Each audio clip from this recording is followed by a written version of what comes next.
Klare?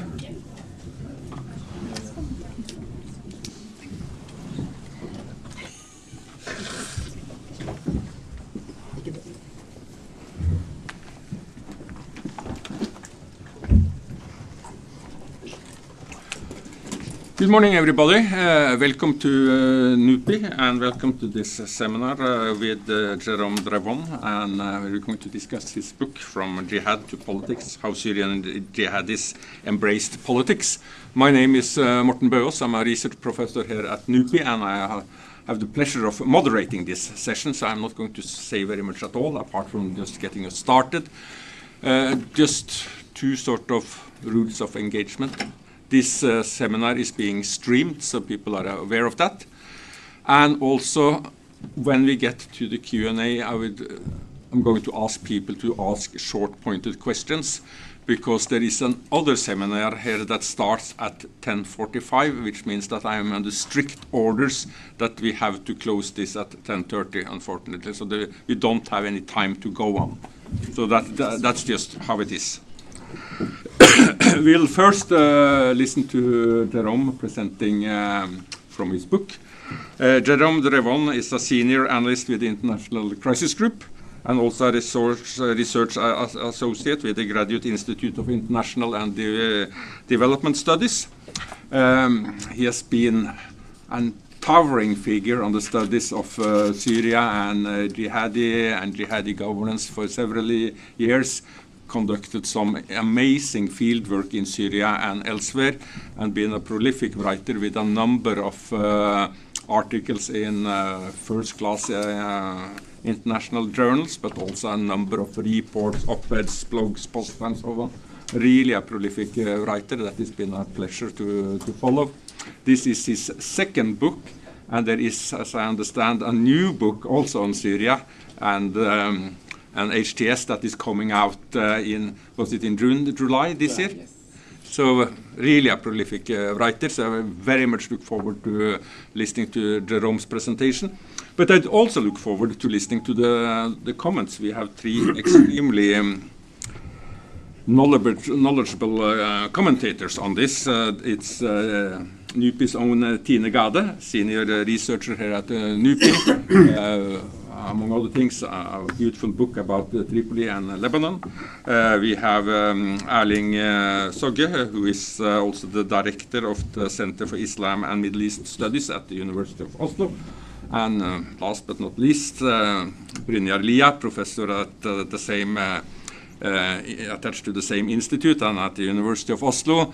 And for those that follow Brynjar, you've seen that he since the regime change happened in Damascus, I mean, he has been constantly updating us on his Facebook post, which at least for me has been extremely useful to follow. So I look forward to this, and I will sort of, before I give the floor to Jerome for about 30 minutes presentation, just want to flag that this seminar is co-hosted by NUPI's project on jihadi governance, by the Center for Islam and Middle East Studies at the University of Oslo, and by the Consortium for Terrorism Research, which has its secretariat here at NUPI, but also includes a number of other prominent Norwegian research establishments. So with that said, Jerome, please, the floor is yours. Thank you. Thank you for the very kind introduction and for the invitation. It's a great opportunity to present the research I've conducted myself and also several of my colleagues in Damascus before the December takeover of the country, and also after, as I've been there and a few of my colleagues have been there as well. So this is a presentation of a book, From Jihad to Politics, How Syrian Jihadis Embraced Politics. If we take a bit of distance out of only Syria, and if we look at worldwide conflict, we can see a real domination of so-called jihadis. So jihadis are those groups that oppose Muslim regimes that don't implement their understanding of Islamic law, and very often they are foreign supporters, including Western countries. So usually we speak of Al-Qaeda, Islamic State, and factions that share most of their ideas and whose networks very much overlap with those two organizations. A mainstream argument about these groups is that there is a tendency for further radicalization. So from the fight against the Soviet Union in the 80s in Afghanistan, when really the trend started to coalesce and to unite many Islamists around those ideas, they've radicalized over the years. They started to attack civilians in Algeria, to engage more in sectarian warfare in Iraq in the 2000s, also going after the US in its allies, which was not the case by the late 80s. So it leads to a common argument saying that there is something with these ideas that are prone to radicalism or prone to radicalization, so to further and further radicalization over the years. And that raises a question: can these jihadis normalize and become more mainstream political actors? Is it possible, or can we only see more radicalization and division between them? And that's one of the responses. Here we are speaking about Ahmed al-Shara in the middle, who was called before Abu Muhammad al-Jolani when he was heading the most successful Al-Qaeda affiliate worldwide, Jabhat al-Nusra in Syria, that later became HTS, the Commission for the Liberation of the Levant, in 2017, after the organization split from Al-Qaeda. So we speak about a commander who used to be in Islamic State in Iraq, then created the most successful Al-Qaeda affiliate worldwide, who is now trying to be a statesman, trying to reach out to foreign countries. Here we see with the Minister of Foreign Affairs of Germany and of France a few weeks after taking over the country. So that leads to a question: how did we get here? Recent developments are not just the outcome of a few weeks. They've been really developing developing, yes, for the past 15 years. From the creation of Jabhat al-Nusra in 2011 to now, there have been 14, 15 years of evolution. So this book is about those jihadis, who are there, how did they develop, how did their ideas also change, why did they change, under what factors.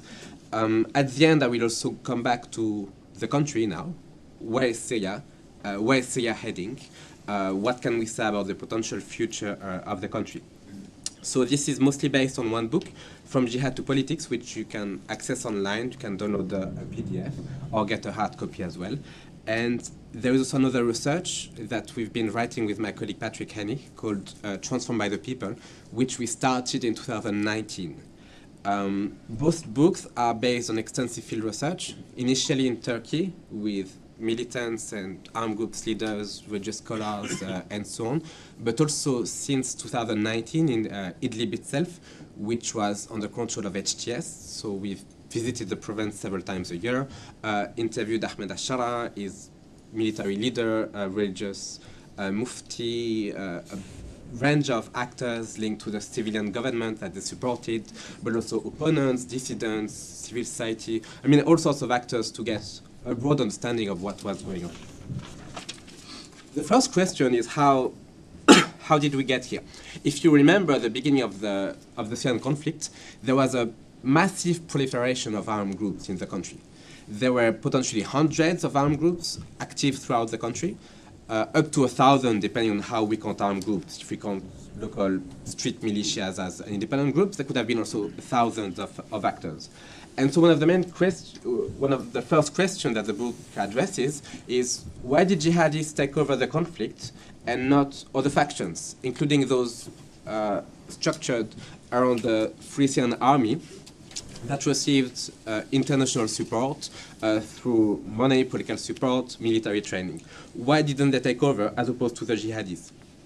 And second, why did the most prominent jihadi groups, first another group called Ahla al-Sham and then Jabhat al-Nusra, politicized in the sense that they nurtured new relations to their communities, to one another, so to the factions, and to foreign states as well. So while often we had a tendency for the past decade to focus on Islamic State because its actions were much more violent, also because Islamic State was striking European countries and the West in general, but also expanding in other countries. Other jihadis actually rejected this path and developed their own understanding of how to survive within a competitive environment in Syria. So those are the two questions that the book is addressing. That was a common way of depicting the insurgency in Syria. Often we depicted them as the jihadis in the top right, the so-called Islamist rebels under them, then normal rebels, then local militias, and so on. I would argue that this is not a good understanding of groups, because it means we're only focusing on their ideological leanings. But groups are much more different than just what they believe in. They also are differently structured. Who are they recruiting locally? Are they just a local militia? Are they a transnational actor? Are they present throughout the country or just in limited areas, and so on? I argue that the main difference between them is how they are composed internally.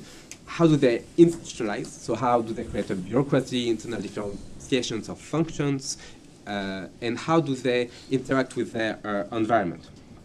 So to understand the diversity of the groups, and then to understand also why the jihadis or groups affiliated to them dominate the insurgency, we have to understand first what preceded 2011. That might not sound as, we might not immediately think about it, but when you want to create an armed group, when there are conditions for an insurgency in a country, what matters is not just the cause of the insurgency. The cause of the insurgency, including the harsh repression of a popular uprising, what we've seen in Syria, political exclusion, the nature of the regime, those explain why people would take weapons. But how do they take weapons? We have to see also what precedes, basically, what precedes the beginning of the insurgency. And so, to a large extent, the success of an insurgency and the structure of insurgency depends on what precedes. So it depends on the structure of civil society. If you're starting to legitimize violence for such and such reasons, how do you actually create your group? Who are you going to rely upon? If there is a developed civil society, you might depend on political movements, on unions, on political parties, on associations, on politicized networks, basically, that help you recruit people who have similar ideas, that you trust, with whom you have a common understanding of what to do. This did not exist in Syria. You have a very authoritarian state, regime that did not allow for any type of organized political opposition, the way even other semi-authoritarian regimes allowed, like in Egypt, for example. So when people started to arm themselves, they could only rely on their immediate environment. They relied on their families, on their neighbors, maybe on some students they knew from the past. And that largely explains why, when the regime started to repress the popular protests, which were not militarized, most groups started very, very locally, around men who gathered some weapons, some money, and recruited among them. That largely explains why you have hundreds of groups appearing throughout countries. And that explains also why the jihadis were much more successful than the others. Because if you trace back what preceded the groups that appeared in 2011, we find that jihadis had pre-war networks in Syria. Some of them fought already the regime by the late 70s, when there was a first uprising against the same Ba'athist regime. Then some of them went to fight abroad, in Afghanistan, in Bosnia, in Chechnya, in Iraq. Iraq, in particular in the 2000s, was a cause for their mobilization. Many Syrians went to Iraq. Initially, it was facilitated by the regime, but then they continued by themselves. Some of them were in prison, some of them were not. Many militants were mobilizing in the 2000s, thinking that when the war in Iraq started next door, maybe there would be a war in Syria as well. They already had these thoughts. So there were already, some of the militants were already starting to spread these ideas between them. Very much underground, without organizations, but there were networks of people who knew one another, who had shared ideas, and already thought of the militarization of an armed opposition movement against the regime already before 2011. So when the conditions became suitable for an armed uprising against the regime, they quickly mobilized. And because they were spread much more thoroughly throughout the country, they managed to connect to one another and to quickly think of what to do next, which the very local groups could not really do. But the jihadis were also very different from Al-Qaeda and Islamic State. Many jihadis already in the 2000s were criticizing Al-Qaeda's choices to fight the US, but also then to fight Muslim regimes, to launch attacks in Saudi Arabia, criticizing the sectarian warfare that they saw in Iraq against Shia Muslims, and the type of uncontrolled violence that many groups were responsible for. So they started to rethink the role of Al-Qaeda for them, and to be more for the movement, and to be more to think of potential alternatives. But in the 2000s, there was no space for that. And even in Syrian prisons, many of the militants that were either jailed for going to Iraq, or coming back from Iraq, or thinking of going to Iraq, were already thinking of these ideas. And they were already starting to renounce some of the most extreme tendencies of jihadis worldwide and next door. And when the uprising started in 2011, they thought that this was an opportunity for them to present something different. So when they started to militarize against the regime, they thought, this time it's different. We're not fighting a foreign occupation, we're fighting a popular revolution. And that's very different because it means that ultimately you live in a country where the majority is Sunni. So you have to convince the mainstream Sunni population of your cause. And they had to adapt accordingly. They had to make concessions already to the Sunnis, not to the non-Sunnis, it was still in a sectarian view, that their cause was right. But then also there were many challenges that they faced very quickly. When you start taking control of a territory, what do you do? How do you rule those territories? When you have a plurality of factions fighting against the regime, how do you coordinate your fights? How you're going to decide to take such and such city, for example, or such and such military base? How are you going to share things like spoils of wars? Who gets the tanks, who gets the weapons, who gets the things? So they established coordination mechanism, which forced them to institutionalize their relations to one another as well, which increasingly became much more developed over the years. But then they saw as well that foreign states were different. In the past, in the 2000s, Al-Qaeda was saying, you fight local regimes and you fight the West, because ultimately local regimes depend on the West. But they realized that things were different after 2011. You could actually fight the regime, but the West itself was also opposed to the regime. So it was nonsense for them to say we have to fight the West and the regime. So they started to think also to rethink their approach to foreign countries, especially those that were allied or that were openly supportive of a change in Syria, and including violent change. Then the jihadis were, many factions had similar ideas aligned with jihadis. And very quickly, it meant that there was competition between them. You have similar ideas. You're trying to recruit the same people, ultimately.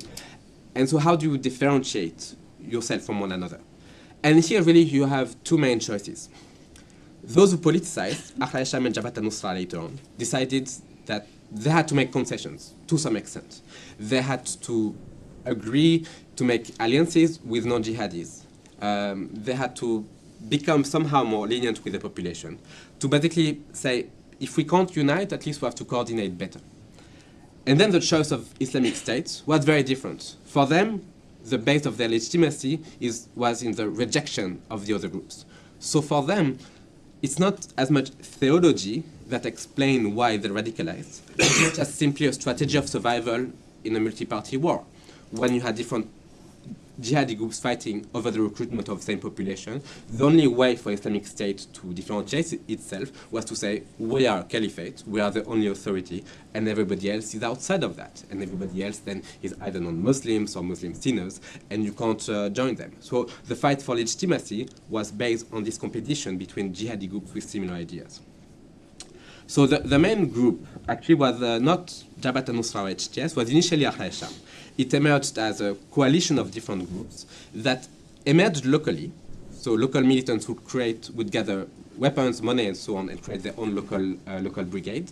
And ultimately, they coordinated with one another. They synchronized their efforts. And from the bottom up, they created a new group that was very consensual because it was a bottom-up effort.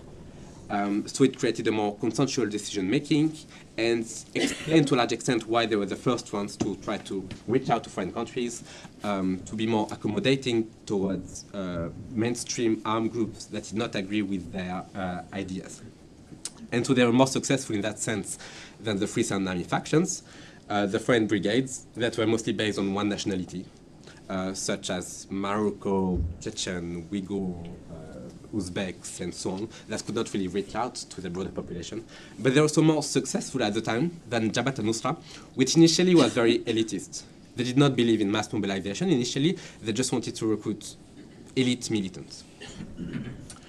But then the armed opposition faced many challenges. When we say that the armed opposition started to control territory, they did not actually control united territories throughout the conflict.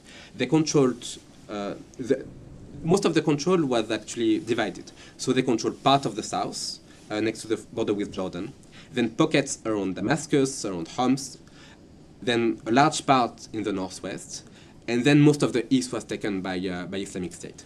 It looked like a very large territory because most of it is desert. And this division also forced them to find new ways to coordinate. Like if you are Ahl al-Sham or Jabhat al-Nusra and you were present throughout these areas, you have to find new ways to create lasting institutions internally inside your group so that you would actually survive, so that you would not split along those groups present in different areas. But then the main challenge for the armed opposition occurred in 2016. In 2016, under pressure from Iran-backed groups, mostly Shia militias from Iraq, but also Pakistan, Afghanistan, and elsewhere, pushed the opposition back with Russian aerial support. So it means that all these areas in the south, around Damascus, Homs, were all lost by the opposition. The only area that remained in their hands was the northwest, around Idlib. Because basically what happened, every time they would take over an area, they would negotiate the rendition of the soldiers or the armed opposition militants, who would then go to Idlib. So by 2016, there was a real turning point for the armed opposition. They understood we cannot continue this way. We cannot just be an alliance of different armed groups with different objectives, structures, and so on. We have to unite, because if we don't unite, we're going to lose everything. So by then, they started to think of what's next, how to unite the opposition. One of the main issues for the opposition was Jabhat al-Nusra. Jabhat al-Nusra had an allegiance to Al-Qaeda. They gave it in 2013 when they split from Islamic State, which initially they were created by Abu Muhammad al-Jolani, who was the commander of Islamic State, but he refused very much their control. He was too independent for Islamic State. So Islamic State tried to reimpose itself over him, and him to survive, because he knew that Islamic State had an allegiance to Al-Qaeda, so a superior authority, he gave allegiance to Al-Qaeda to basically say, I'm directly connected to your leaders.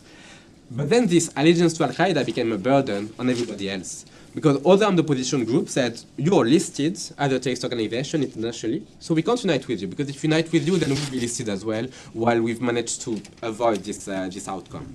So in 2016, that was a press conference in which Ahmed al-Shara, the current president of Syria, announced the split from Al-Qaeda, because they were pressured, the group was pressured by other armed opposition groups that did not want to unite. So then they started to have discussions about the unification of the opposition, but ultimately it failed because other opposition groups said, now you're not linked to them anymore, but you're still listed, and they did not trust him. They thought that he wanted to impose himself over everybody else. So Jabhat al-Nusra became Jabhat Fath al-Sham when they split with Al-Qaeda, and then HTS. But then it means you had a configuration in the northwest of Syria in which you had two main projects. HTS versus everybody else. So you could not have two mainstream groups dominating one little area and trying to lead it together. It's either they would unite or they would fight. And so ultimately they fought because of these differences of views and the desire for each of them to actually control the destiny of the armed opposition. So HTS's choice was first to target the mainstream groups. They said, we split from Al-Qaeda, but then if we remain as such, other groups will receive support from foreign countries and will fight us. So if we fight others, we impose our conditions on others, and then we can impose conditions on the international community to collaborate with us. And so after that, they went after the more radical fighters, those linked to Al-Qaeda and Islamic State, that pose a threat to their own cohesion, because maybe they could sway some of their commanders that refused to become more pragmatic. And so they went after them. They clamped down Al-Qaeda and destroyed the Islamic State cells. And then they promoted the creation of a government. They understood they didn't have the manpower to directly rule the population, but also they wanted to have some plausible deniability as to their relation to governance. They wanted their government to be able to rule and to have connections abroad, receive humanitarian support from UN agencies and so on. So they created they supported the creation of a government that they did not fully control, but that was entirely dependent on their support. But then the issue is, what do you do once in power? So by 2019, basically they were fully in charge of all of Idlib. But then there were two sets of constraints on them. The first one is external. It's basically the role of Turkey. Turkey by then had become indispensable to the survival of the Idlib province. Without Turkish soldiers in the province, Idlib could not have survived. By 2020, there were approximately 12,000 Turkish soldiers inside Idlib. So they had to have this understanding that we have to knot a new tie with Turkey, even though they opposed it in the past, just because survival required this. But then they were also transformed by their own governance. Basically, they didn't have that much manpower. There was a lot of pushback at their attempts to rule the population. Initially, in the first 2 years, they tried to impose new regulations, stricter religious views on the locals, who refused it. They tried to name new imams in the mosque, and the locals would not accept it. And so they had to make concessions. Instead, they repositioned themselves in the center. They said, look, we clamp down on the radicals, and we're not the regime either. We are the only alternative. So they had the strategy of the extreme center, in which they repositioned themselves as the only alternative within Syria for the armed opposition. And then they reached out to others. They reached out to other Muslims who disagreed with them, including Sufis, including non-Salafis, by basically opening up religiously while limiting political dissidents. The idea was to say, we can allow for more religious diversity, as long as we maintain the political representation of the province and that there is no political dissidence to our rule. And so they did the same then with religious minorities. They reached out to the Christians and to the Jews populations, whose main issues were not as much religious restrictions, even though those existed, but it was mostly about property law. Like many of their properties had been seized by refugees that came from outside of Idlib, from other regions in Syria, so they had taken their houses, their territory, and they had an issue they wanted to recuperate that.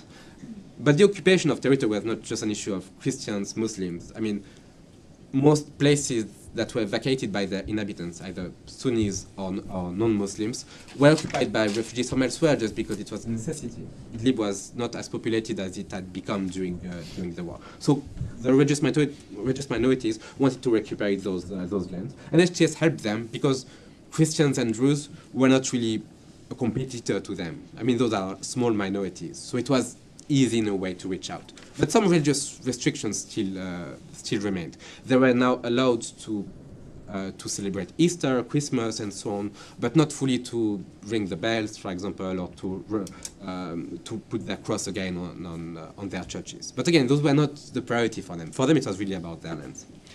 So it means that ultimately they changed socially by reaching out to others, but they remained very authoritarian in a way that we've seen in other countries. It's not that different, for example, from what we've seen in Saudi Arabia, where similarly under MBS you had a religious opening, clamped down on more radical religious views, but with strong political control over the representation of the country. So the victory in December 2024 happened very, very quickly, in 10 days or so. And there are two dimensions of the victory. The first one is the most evident, is the military dimension. Since HTS took over the province of Idlib in 2019, they basically used their hegemony over the province to restructure all the armed groups. So all the armed groups had to restructure themselves, improve their organizational capacity, conduct new training, have new command structure. They became basically closer to a state army, thanks to the creation of a military academy in which former officers from the Assad army were training basically the militants who had experience in warfare but not real military training. In addition, they used drones, night vision, and so on. So the military capacity really increased. But there was also a political dimension of the victory that often we overlook. All the civilian projects that HTS had developed for the past few years had also led to this result, because it meant for other communities that they saw that maybe an alternative was possible in Syria. In the past, when 12-13, the opposition was seen as either a bunch of criminals, radicals, with views that would basically bring chaos to the country. But by 2024, other communities, even under the regime, started to see that maybe there was something different. Maybe we might not like HTS, but could we live with it? We could. And HTS's own political maturation also helped achieve this outcome, because HTS itself understood its weak capacity or its weak international position, and understood that they had to reach out to other countries. For example, while they were taking over Aleppo, they were contacting the Russians in Moscow, the Russians through Turkey, and they were meeting the Russian ambassador in Ankara as they were taking over Aleppo by sending messages that, look, Russia was an enemy of the revolution, but there might be a position for Russia in the new Syria, which really helped also to sway Russia and to prevent Russia from really blocking the move of the opposition, even though Russia would have been in a hard situation to prevent it anyways, because most of their resources being focused on Ukraine, they didn't actually have that much power, even aerial power in Syria anymore. So it leads to the last question, where is the government heading? So what happened after taking over? HTS named the minister, the prime minister that used to be the prime minister of their supported government in Idlib as the new prime minister. Most of the key HTS leaders took positions in the government. So Ahmed Ashar became the president. The Minister of Foreign Affairs used to be the HTS Foreign Affairs Relations in Idlib. The head of HTS military became the Minister of Defense. The head of intelligence of HTS became the head of intelligence of the country, and so on. So the few key individuals of HTS in Idlib now became those in charge of the country. But the country still suffers from massive economic sanctions, both sanctions imposed by the international community or by countries like the US on Syria as a state. So sanctions that were imposed on the regime, but that still exist now. HTS is still listed internationally by the UN Security Council and by a range of countries for its past association to Al-Qaeda Islamic State, which means that any support for the organization is seen as support for terrorism. The economic situation is dire. There is very limited resources, so the new government cannot pay its bureaucracy, cannot pay its army.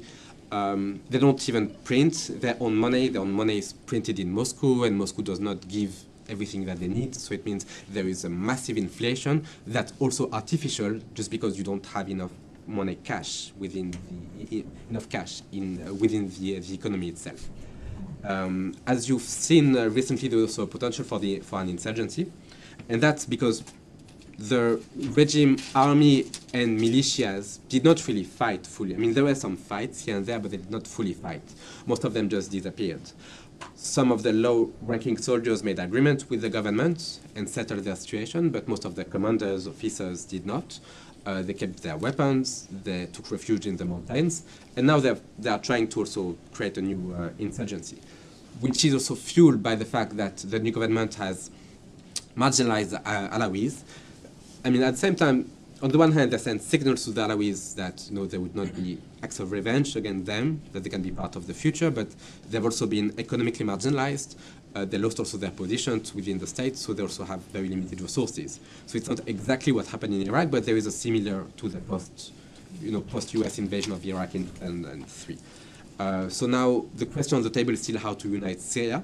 Recently, there was an agreement with the SDF, so the armed forces and the administration led by the Kurdish YPG, to unite the country, even though it's more a symbolic agreement in the sense, I mean, that's important, but none of the key issues have yet to be solved about what happens to the administration, how does it integrate with the Syrian state, how do the armed forces of the SDF integrate with the army. I mean, that's still in question. And I think I just arrived at 30 minutes. So You did. Perfect. Thank you so much. Really, really interesting. And in order to save time, I just would like to invite Brynjar, Erling, and Tine to come up here. And I'll just think that a small change. So, would you like to sit or continue standing, Jerome? either way. Take chair, and I can. No, but then they are not. You can just. Okay. So, I think we start on the left side. So, Erling, if you are ready with your comments to what we heard. Yeah, I have some comments and questions to Jerome, if I'm permitted to ask him a couple of questions. Of course. Will explain. Jerome, thank you so much for your brilliant presentation. It's such a pleasure to have you here and to be able to learn from you. I've read your book. It's an amazing piece of work, and I wanted to maybe comment on the things that you mentioned there. I think it's in the introduction of your book, you briefly mentioned like the former, there's a hypothesis in research formally that is called the inclusion moderation hypothesis that you sort of move away from a little bit in your book. And this is a hypothesis that maybe 15, 20 years ago was very popular in research on armed movements, where the hypothesis would be if armed, or let's say violent movements are invited into political cooperation, such as within the government, they will have to moderate their views because they are exposed to different views and constituencies and popular demands and so on and so forth. And this hypothesis, as you do mention, has also been criticized subsequently because it's become clear in many instances that, political, even if violent groups or radical actors, they have the tendency to be very pragmatic. That is not necessarily the same as political moderation. And in these studies, like Hezbollah in Lebanon is an actor that is often mentioned. That they entered into parliamentary politics in the early 90s, and the expectation is that they would emerge as a moderate force. But of course, politics in Lebanon, there's no political actor that is very moderate in the system. Like different political parties enter into parliament in order to more or less exploit the state to the benefit of their own groups, constituencies, and Hezbollah did not disarm, and they continued to also threaten opposition and so on and so forth. So in your work, you sort of move away from this moderation, inclusion moderation hypothesis, and you instead talk about politicization, the politicization of armed groups. So I would want you to explain a little bit more about what does this new framework sort of offer us? How is it different? How is it more useful to your research? And would you like me to add another comment? Can I add one more, please? Yes. So that is my one comment question. And another one is in your book, you talk a lot about internal cohesion of armed groups, which is very important for them to be successful, and also the ability to institutionalize their relationship with external actors. And this is, part of the reason why the Islamic State lost, that they became isolated. They isolated themselves. But of course, for any group taking governance, internal cohesion is very difficult, especially if they expand so radically that the HTS now has as a governing party. And you mentioned that there's no funds or money coming in, and I'm thinking a little bit about my own research on the Palestinian National Movement, the PLO, and what happened to the PLO during the 70s and 80s, where they were a large organization spread across multiple territories, and they, in the course of the Lebanese civil war, the PLO, started to sort of become torn apart internally due to a number of things happening. There was a lot of opposition internally, and the solution to these problems became clientelism. That was, like, in lack of other resources, that was the only way of sort of maintaining internal cohesion. to engage in clientelism, patrimonialism, and corruption, basically.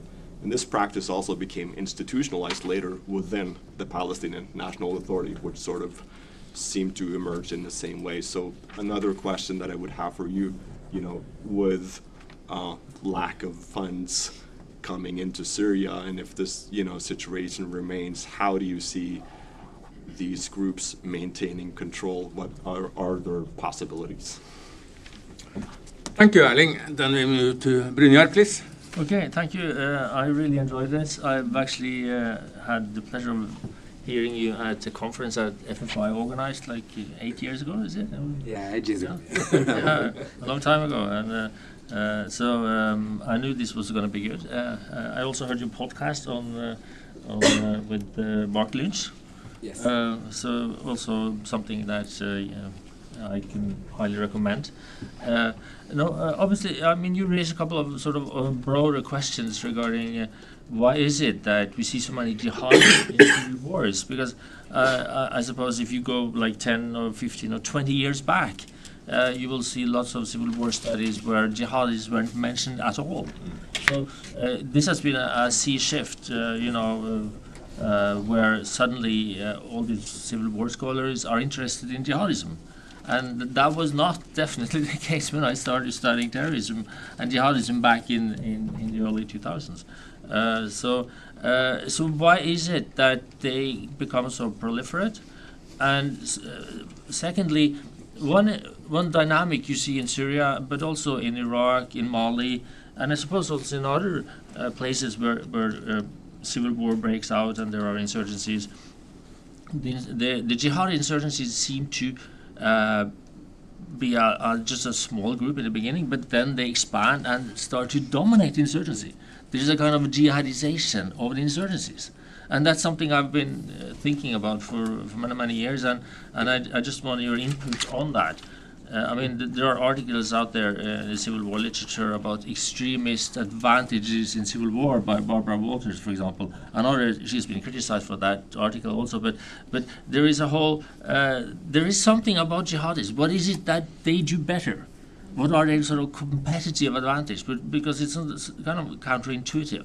Is it like the more extreme you are, the more supporters you get? I mean, what is it about jihadis that make them more effective or attractive in insurgencies? But then obviously the Syrian case is sort of the counter case also, in the sense that and you talk about the politicization of jihadis and what drove that process, and you mentioned also pre-war networks, but that is probably more in the context of why they became why the insurgency started and spread so fast, and that certain networks were more important than others.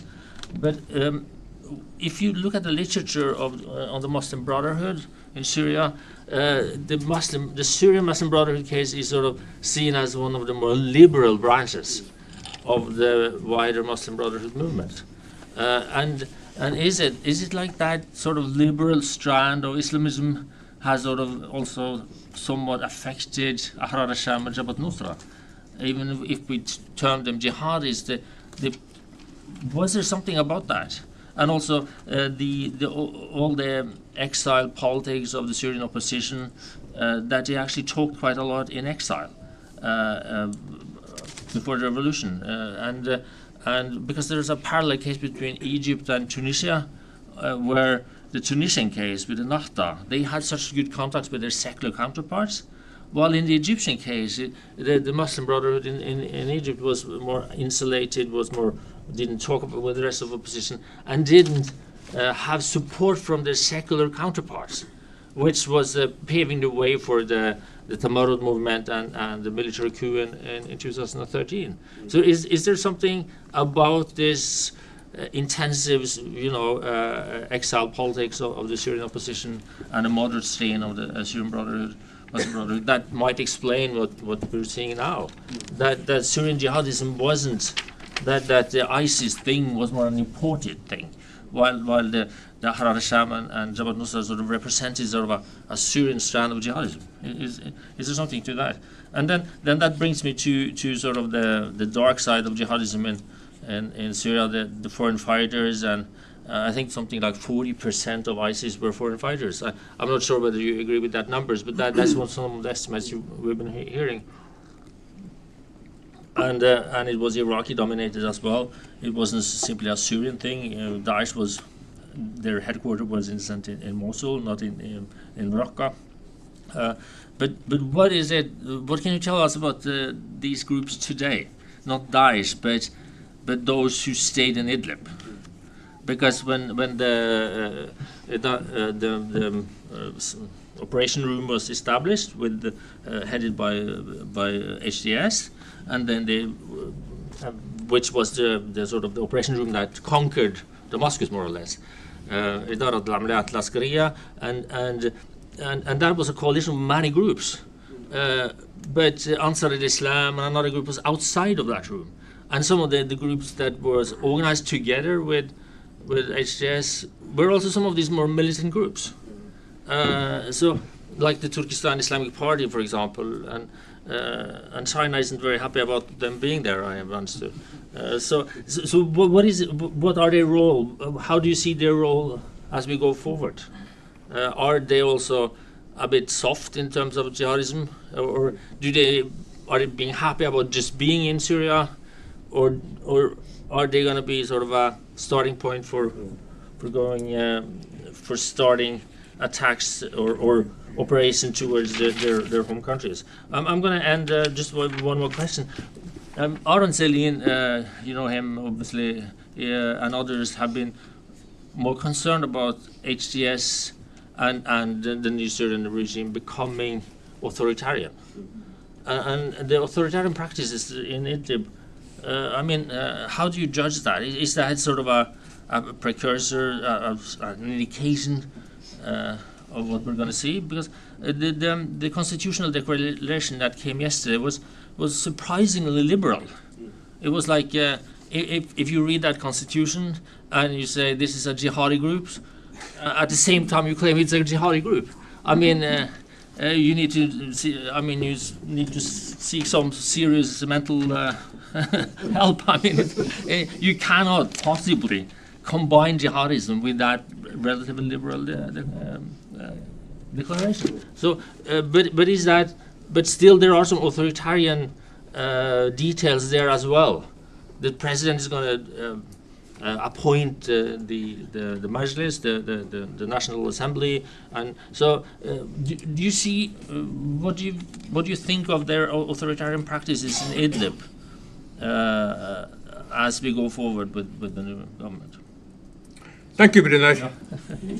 Tine, please. Fascinating presentation, Jerome, and delighted to have you here, really. I have 3 questions, if I may. The first one is on Syria today, actually.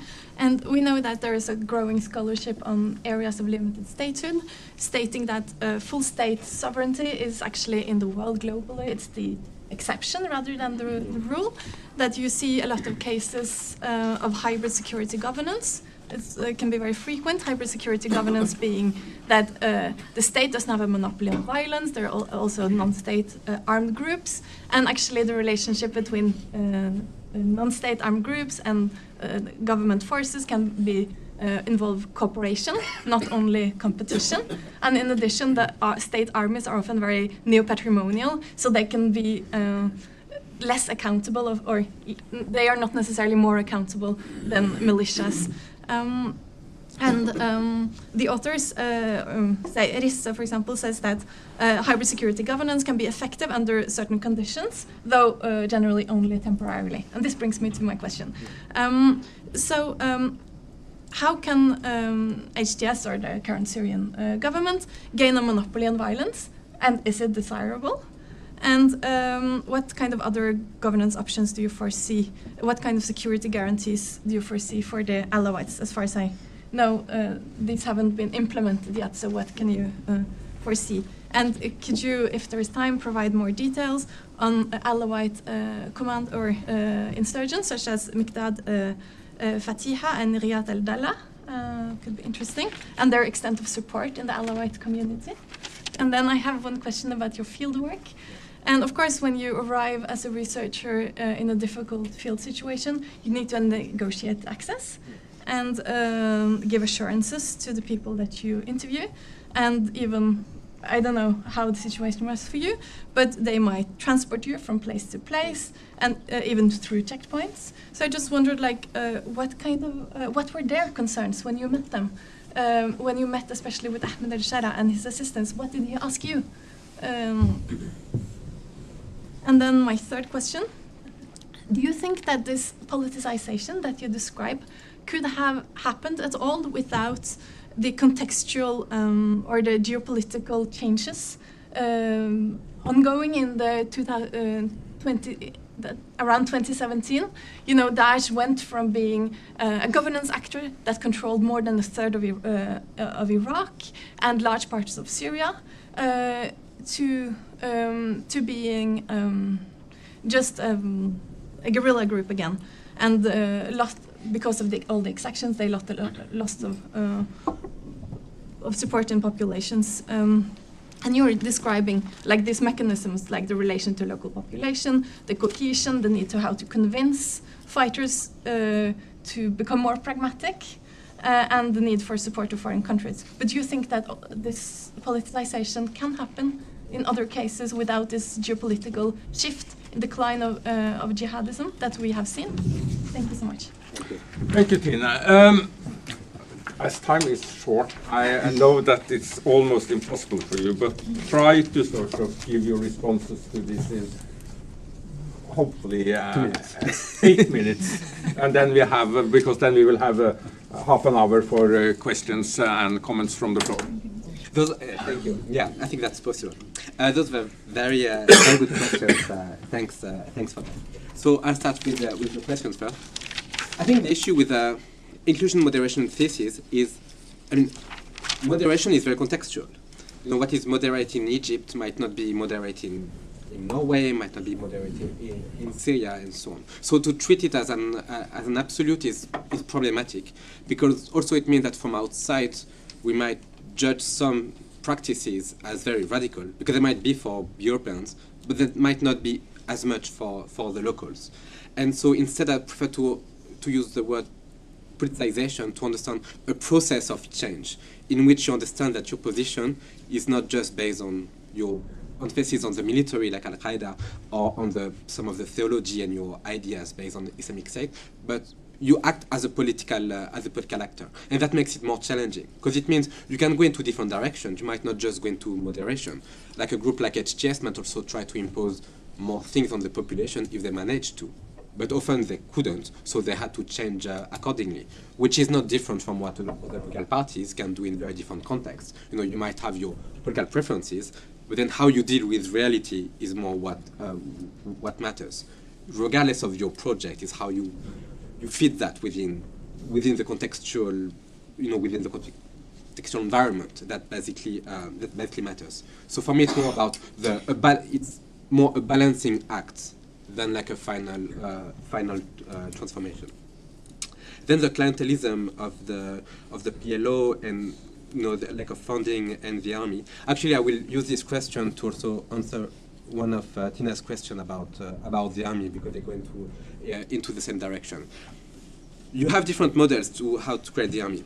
I mean, one of the main challenges they dismantled the army, which already had devolved into like an area of militias more than a state army. But the Syrian regime army does no longer exist, and regime militias no longer exist. So what HTS sees is that this is an opportunity to actually create something from scratch. So you create an army from scratch, which we can restructure exactly the way you want. So the way they see it, when I asked the military, like the Minister of Defense now, a few weeks ago, he says, because we are building an army from scratch, it creates a lot of opportunities, because it means you have to create a whole range of new positions. So basically what they think is that they can take the head of different factions, give them a position, and in exchange their soldiers will be integrated into the army. So it means that if I have my faction, for example, I might lose control over my soldiers, but then I get a position within the army. So that's a bit of the trade-off. That's how they see it. because they don't want to repeat a model like what happened in Libya. They don't want the army to become like a Libyan army, whereby you have some factions that have taken control, let's say, of like the security of the airport or the border of the Ministry of Interior and things like that. So they don't want to have this division of the army between different factions that they don't control from the top down like a real army. I think that's legitimate, but at the same time it raises fear from other opposition group and people in general that this will be a cohesive army that will serve the new authorities. And so they fear that it will further their authoritarianism because they will control all the armed forces. So it creates tensions in that sense. But also then the issue now, and one of the main obstacles, is not just how to integrate those, it's how to pay for them. Because if you can't pay your new soldiers, you basically can't really recruit, because you literally don't have money for their salaries, for their training, for their weaponry, for all of that. So the creation of the army is very difficult. And I will link that to the issue of foreign fighters that was mentioned as well. The large majority of the foreign fighters left for Islamic State in 2013, and that you are right about that. And a big part of IS was actually composed of foreign fighters, which was very efficient for them because those fighters could be moved elsewhere. They didn't have any alternatives. They were more ideologically inclined, and so they were a useful tool. Then a big part of the foreign fighters refused to join the HTS. Those were mostly Jordanian foreign fighters because they stayed committed to Al-Qaeda. Many of them were killed by the US, especially their commanders in US drone strikes, and others just left into the underground. And so then what HTS has done for the past few years, before the takeover of Damascus, was to impose conditions on them. Was to say, now you can continue to act in Idlib, but you have to abide by our rules. And by 2021, they basically integrated all the foreign fighters into their own military. So they created new brigades for the foreign fighters to basically control them. So now, including TIP, for example, I don't remember their name, but they are Liwa something. I mean, they are like a new brigade of HTS. They had become that a few years ago. And then after the takeover of Damascus, basically the idea of HTS was to say, we are going to empower the heads of many of the foreign fighting groups. So they empowered them. They gave them military grades, major general, colonels, and so on within the army, which can be seen in two ways. Some external actors and states would say, oh, they are basically integrating foreign fighters, radical foreign fighters into their army, and that's not like a good sign, basically, especially if some of those fighters come from your country. But the way that HTS saw it is a bit different, was to say we give them a rank within the army to basically control them. Because if we just ignore them, they're going to slip into the underground, into nature. We're not going to know who is who and who does what. So we integrate them to better control them. So they say now all the foreign fighters have to join the army. If they stay outside, they will be demilitarized, but most of them will stay inside as a controlled armed force. And if they violate basically our international commitment, then we'll clamp down on them. So it's a strategy basically of containment to prevent them from acting against the interest of the new government. And TIP in a way is not as problematic as others because they're more cohesive. And actually we met a few of them over the years, a few of their commanders, and they're trying to also have a similar change. They speak more now about their nation, Al-Qawm, more than Salafi jihadi ideas. They also want to reach out to their own population and project, even though it's going to be impossible because nobody is going to support an armed group fighting China. Then about the domination of jihadis, that you mentioned, I think if you look at it at a macro level across past decades, there was this argument by Rappaport about terrorist waves, but I think there is something about that as well, that in different phases of history, there is a domination of one particular type of groups. Leftists have dominated at some point, nationalist, national liberation movements have dominated at some point, and jihadis have dominated since 9/11. I think there is a bit of that then is self-sustaining, because the more they dominate, the more transnational networks they have, the more they have people who can go to different places, that can present arguments for violence, legitimizing violence, but also help little groups. If you look like a group like ADF, the Alliance of Democratic Forces in Eastern DRC. That was a small militia fighting the Ugandan state. They basically had nothing by 2015-16. They had no money for their 50 soldiers or so. So they gave allegiance to Islamic State, which gave them a bit of money, which gave them more ideological clarifications as to what they stand for, that guided them basically as to what to become, how to become an Islamic State province. And the same way happened, for example, in northern Mozambique, of people who were actually heretic according to the Salafi approach to Islam, that then joined Islamic State. So I think there is something in which when some trends dominate internationally, you can also galvanize more people because you're the dominating trend.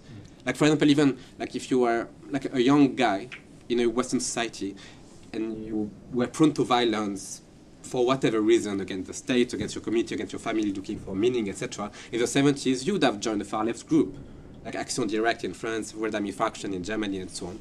If you were right now, you probably join Islamic State Khorasan, because there are those who provide you with the legitimization for your cause. So I think there is something of that over the years, you have different types of trends that just dominate violence, and that can give you the legitimization for it.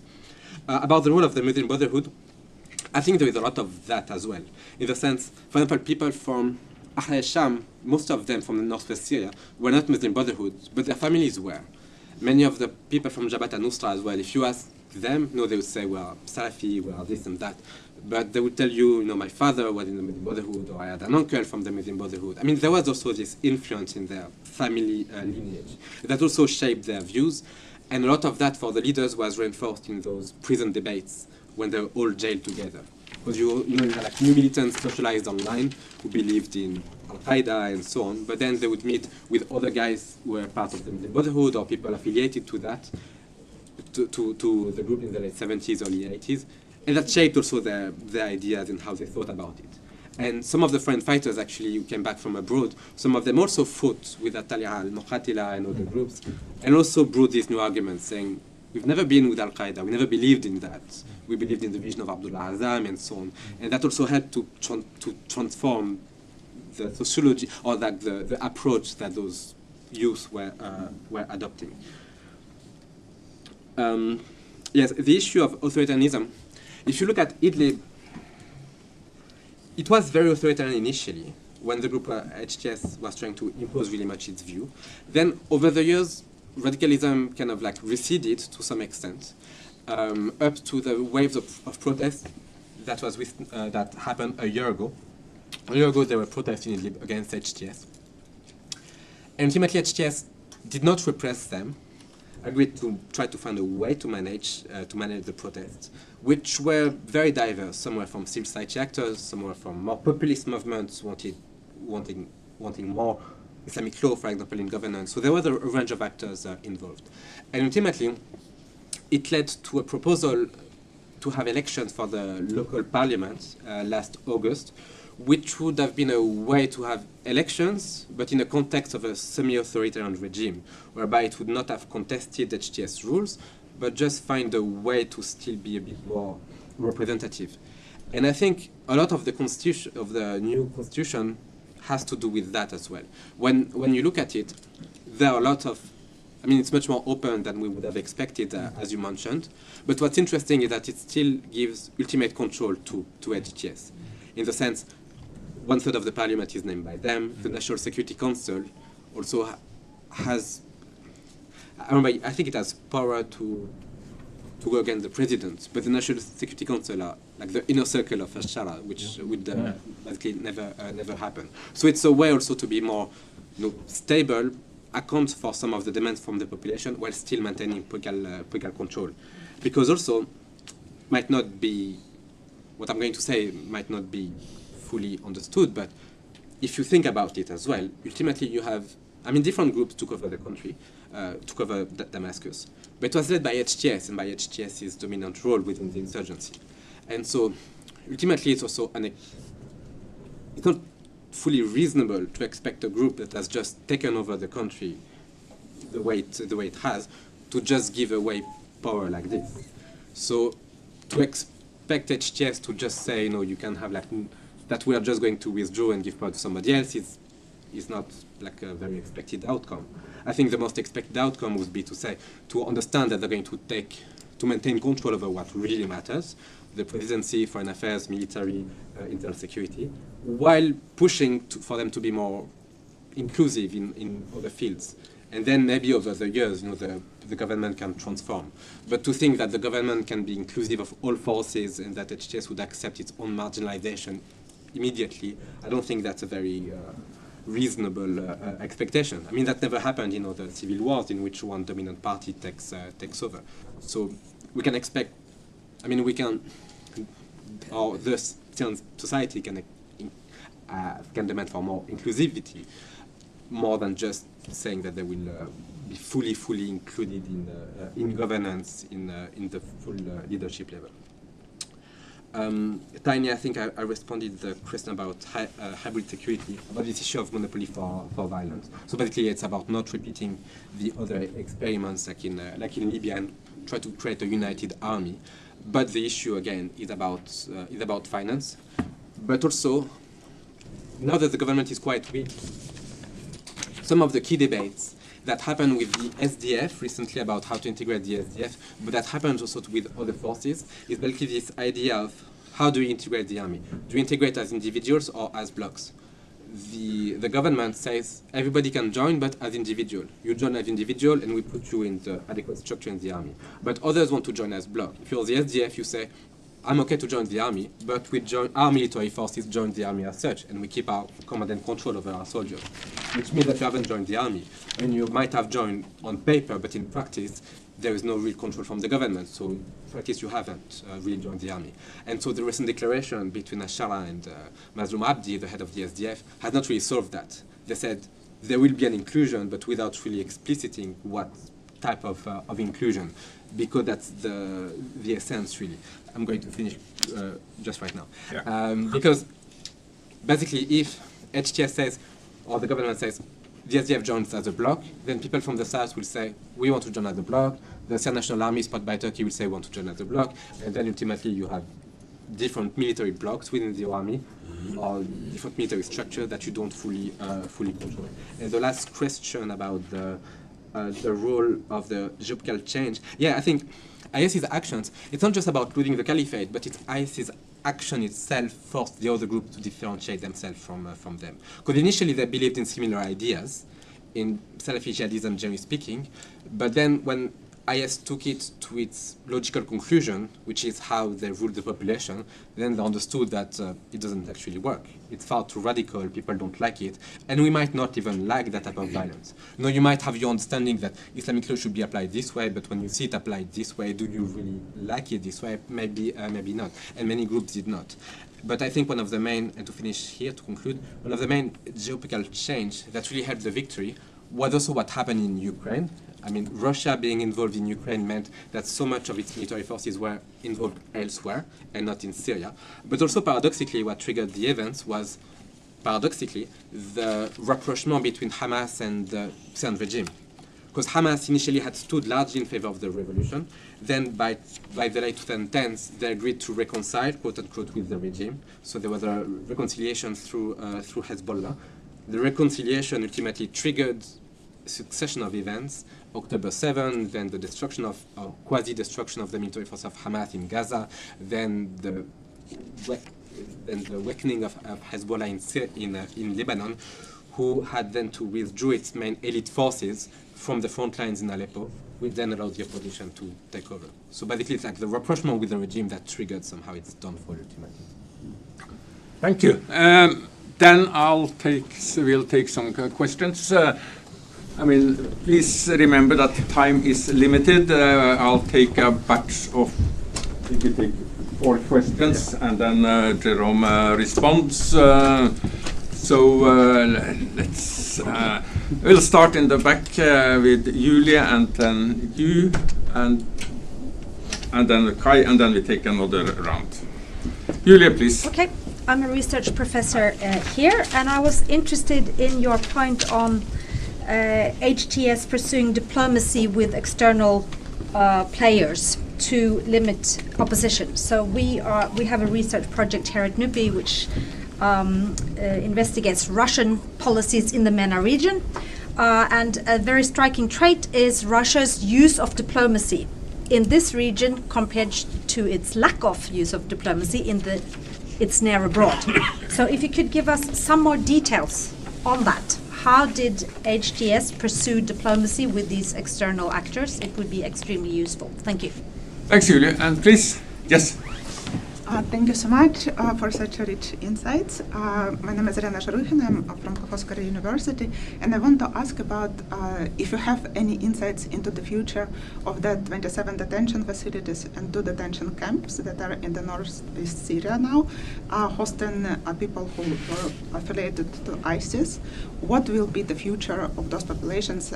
As we know now, it's about 57,000 of people are strangled there. What is the vision for their future? Thank you. Yes. Yes, please. Yeah, it's you. Bye-bye. Yeah, I'm Rolf Hansen, former ambassador to Syria. But I had one question, and that was sort of why did the Assad regime sort of allow this sort of rebellion province to remain as such in Idlib and develop the way they did? Did they have any sort of policy on how to deal with it, or were they just hoping that it would go away? Thank you. And then Kai.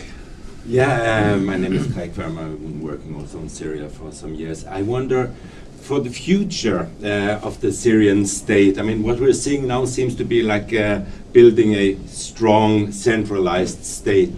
But isn't it actually more realistic to expect a decentralized, I mean, La Markazia, the decentralization is really on top of the agenda for many people. I mean, no one dared to use the F word, the federalism word, but isn't that a kind of more realistic outlook for a future Syria? Yeah. Thank you. Please. Thanks a lot for your questions. So about the external diplomacy, so initially, as Jabhat al-Nusra, they didn't want to have any connections outside. Then when they took over and started to govern the population, they understood that they could have diplomacy, but only through Turkey. I mean, basically they understood that we can't do anything that Turkey would dislike. So they wanted to create strong strategic relations with Turkey. But initially the point was never to reach out to Russia, at least up to the weeks of the victory. But their main objective was to reach out to Western countries, because for them they thought Turkey, whatever its divisions with Western countries on the S-400 defense missile with Russia, etc. Turkey is in the Western camp. The West has broadly supported the opposition, so they thought we need basically Western support, or at least some level of acquiescence, because also Western countries support us through humanitarian support, through the UN, NGOs, and so on. Also, Western countries are dominating the discourse on counterterrorism and terrorism. So they thought first we reach out to Turkey, we develop strategic relations with them, and then we reach out to Western countries. But that never really fully happened. I mean, there were exchanges of views with Western countries, but never really more than that. Because Western countries thought that before 2024, but the HTS had done what they wanted. Western countries had 2 expectations. First, that they did not want to have a new wave of refugees that would go into Turkey and then into Europe, and they didn't want any radical threats from Al-Qaeda or Islamic State. And so HTS did these 2 things independently from what Western countries wanted. And so then Western countries were saying, what do we have to negotiate with you? And it did what we wanted. So there was no incentive to go further than that. But then HTS understood that once they wanted to push further, Russia would be a big impediment. So then they had to reach out to Russia. So it was more ad hoc in the battlefield to tell Russia, look, we can have some agreements with you. Because then the government now continues to think that for them it's better to balance different powers. So yes, there is a connection to Turkey, but also to the Gulf, to Western countries. Why not Russia? Because then if they can balance different countries, they can also have a stronger position and not be swayed only by one country. About the camps in the northeast, I think the most likely outcome would be for the government at some point to take charge of them. Because for them, they think that not only they are more able to control them, because ultimately they would be the government, so they would have the resources to have the guards and so on. Also, HTS had experience in having their own camps, but in a more limited way in northwest Syria. They had like 1 or 2 camps with like former IS returnees, but also because ultimately they know that politically it's a real international card, because then they can say, look, we can take charge of them, so potentially you get more political and financial support for that. But also they can even present down the line a possibility of even like judging those people in Syria, which Western countries would have refused before because it was the regime, but now with the new government they could accept it. So it's a win-win situation in a way if they manage to control them. So now with the agreement with the SDF, I think it will facilitate that, but not immediately. It will be part of the negotiations. But I think down the line they will be in the hands of the new government. About why Assad allowed them to remain, there are 2 phases. The first one is, like the map where they used to control different parts of the country. At the time, it was a very rational vision for Assad to say, if we allow one pocket of rebellion to go to the northwest, then other pockets will know that we are credible. So you allow them to go, and they were supervised by the regime to go there without being attacked. Because once you do that, then you incentivize others to follow suit, because others then have the choice, either harsh bombing and potentially chemical weapons use, or you can just go to Idlib. So up to 2016-17, it was in the interest of the regime to allow all of that to go to northwest Syria. And at the same time, the regime thought northwest Syria is composed of Muslim fundamentalists we don't like. That was the view of the regime. It has no resources, and so they can live there for a bit, we don't really mind. But then, situation changed by 2020, whereby the regime was actually started to think maybe we can take over this area and Russia can support us. But then the only reason they could not do that is because of Turkey. Basically, Turkey prevented that by bringing all their troops. At some point also, Turkey in February 2020 really destroyed regime security forces around Aleppo. They used their drones and really destroyed most of their military infrastructure there. And then the regime understood that you can't go against Turkey because Turkey still has some understanding with Russia. And Russia never wanted to alienate Turkey. Russia is not a Turkish ally, but Russia understands that you have to manage Turkey as well because of broader political dynamics with NATO, with Ukraine, and so on. So it was not in the interest of Russia to fight an open war with Turkey. And why couldn't Turkey accept the loss of Idlib? Because they knew that the population would not accept to live under the regime. So they knew that those 4 or 5 million people, if they were going to be fought by the regime, would go to Turkey, and then it would further destabilize Erdogan and the domestic political system. So basically, Turkey protected them because it was a national security issue for them. About the strong versus weak state, yes, I totally agree. I think there's a difference between what they want and what they will achieve. I mean, they all have this vision of a strong state, strong president, and everything is united, and federalism means Taksim, means division, and we don't believe in that. This is their view. This is how they start. But will they end up with the same view? Possibly not, just because they don't also have the resources for that. So I think there will be a type of decentralization, which also might happen even when we think of religious views, for example. Like, for example, I think HTS, because of its experience before trying to impose Islamic regulation, that then they had to withdraw in Idlib, I think they understand they can't impose those views everywhere, because people are not going to accept it.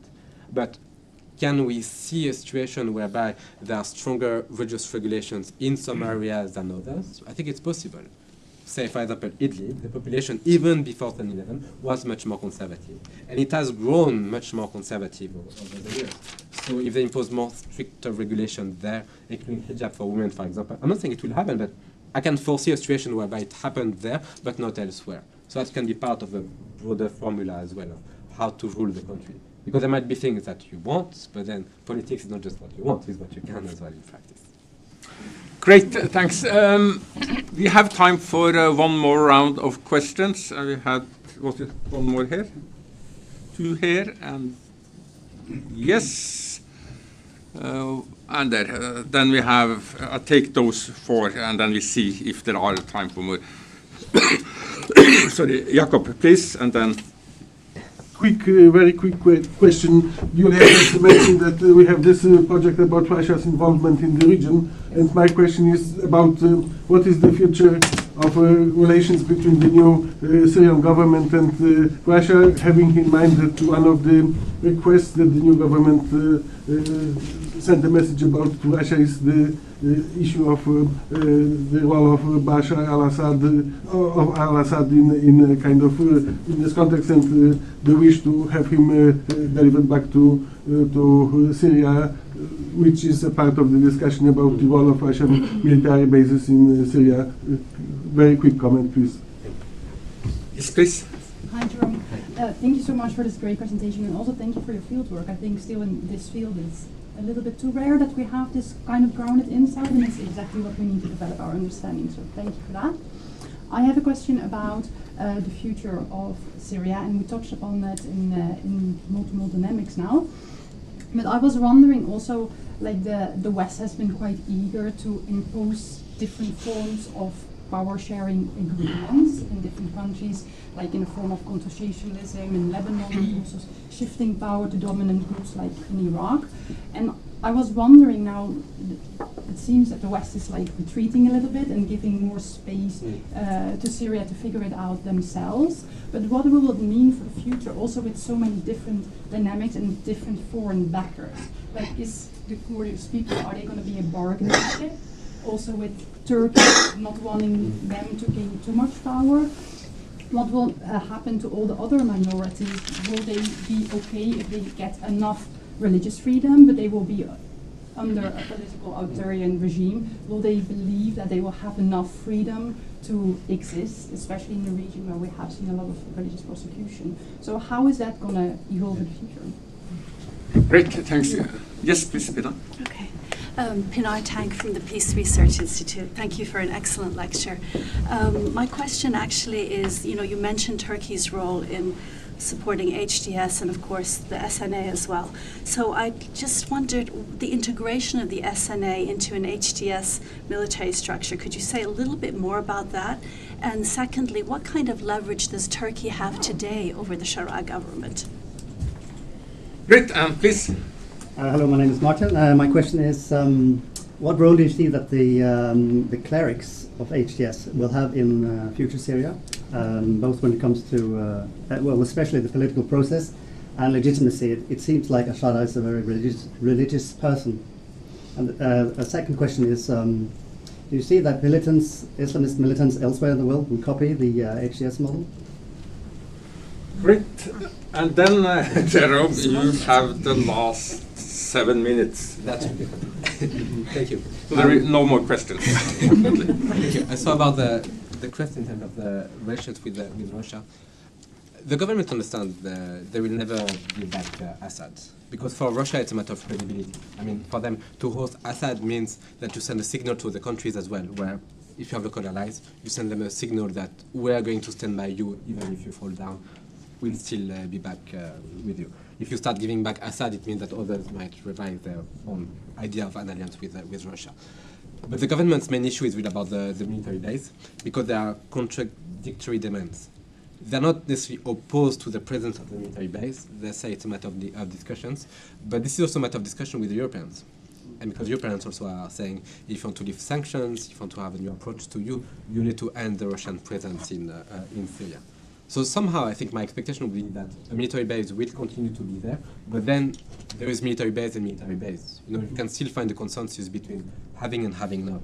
In the sense you can contain the size and the number of movements and things like that, so that they still maintain something for their strategic interests, but without having as much, flexibility as they used to have before.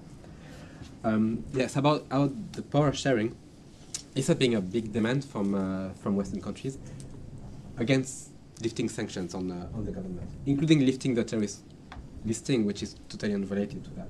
It's basically saying we want integration for religious minorities, ethnic minorities, for women, and things like this. But the issue is that it's never really clarified what exactly does it mean. Do you want to have a token minister from a Christian community? Or do you want a few symbolic figures here and there? But that doesn't really mean that they're integrated. That just means that some of them are pawns in the hand of the government and came to represent their community. Full integration participation is something that's very different. And so I think it's more likely for them to negotiate and to have more religious freedom, but I think it's more under the government than a full participation in governance. I think that's far less likely, at least in the short term. At the same time, I think from what we've seen with them, as long as they have at least some stability and security, I mean, it's the immediate expectation that they might have. Then later on there might be more participation, but I think initially it's mostly about their own safety, so that they're not threatened. I mean, especially the future of the Alawite community, the way we've seen for the past week. I think that would be the immediate priority, but I don't think there will be a full inclusion participation in the immediate term. So about the integration of the SNA, part of the issue is that when we speak of the SNA, we speak of different groups. I mean, some groups are more mainstream and quote-unquote legitimate in the sense that they are mainstream actors stemming from their communities. But others are much more thuggish and less disciplined. And two of them in particular were involved in those atrocities a few days ago. And so the government will have to find a way also to integrate some of them, but others, you'll have to find a solution to them. They're not going to just melt down. You can't just say you're out of the army. You also need to have a process basically to possibly integrate some of the soldiers and make others accountable for what has happened. But that's going to be difficult in the current circumstances because of the absence of funding. Because for now they rely on their local, I mean what they get locally from businessmen, from trafficking and things like this. But ultimately, if you can't pay them as soldiers, you have also difficulty to incentivize them into joining the army. Then about the role of the clerics in HTS, clerics have always been under control of the leadership. I mean, Ashara has marginalized over the years all of those who refused his views and has promoted a range of other leaders with religious credentials to basically stamp whatever this political decision is making. That was the structure in Idlib. In Idlib, basically, you had the leadership of HTS, you had the Salvation government, and then they still wanted their rule to be somehow Islamic. They had Majlis al-Ifta, so like a fatwa council, to review all the new regulations. But when we looked at the fatwa, there was nothing really particularly religious about them. It was more about saying, yes, we agree this is Islamic. And the fatwa council tried to integrate other actors, but ultimately remain on the hands of the associates of Ashara. Is Mufti and a few other people around him. And now his Mufti has been named, again, the head of a similar institution in Damascus. So I think that's the most likely outcome, to have a superficial, somehow, religious institution that can just accept that every new regulation is Islamic enough so that we can still claim that somehow we implement Islamic law, even though in practice it's not very clear what it means. Because it's always, in their view, the subordination of the religious to the politics. There is no real independent religious power the way they can be in the Sahel, for example, where clerics, including third clerics, might have more influence. And about the copycat, one of the questions is about the Sahel in particular, whether they will understand that it's not as much in their interest of being affiliated to Al-Qaeda does not bring much rewards. It makes you a pariah internationally that can't really achieve a political victory. So the question mark is there, can others copy it? At the same time, there is also a real difference in the sociology of the groups. I mean, Ashara and his leadership are mostly middle-class Syrians that may not have been such committed jihadists to begin with. The environment was very different in Syria. Internationally, it was promoting this differentiation from Al-Qaeda. And there was also pressure from other armed groups on Jabhat al-Nusra at the time to sever ties with the organization that might not exist there. But I think there is still possibility for it to happen, because they don't really in practice have any incentive of remaining committed to this organization. Excellent. I would just like to say thank you so much, Jerome, for a fantastic talk. To our commentators, Erling, Brynjar and Tine, for great questions and comments. And to the audience for also raising a lot of interesting issues. So, and I just would like to say that, I mean, if you are, by all means, I mean, buy Jerome's books, download it for free, but he also have an excellent webpage, drevon.org, isn't it? Yes. where you find a lot of different information, viewpoints from Jerome, access to his publications and so on. So do go in and search it if you're interested in learning more about his excellent scholarship. So with that said, I would like to please join me in giving a big thank you to Jerome and our commentators.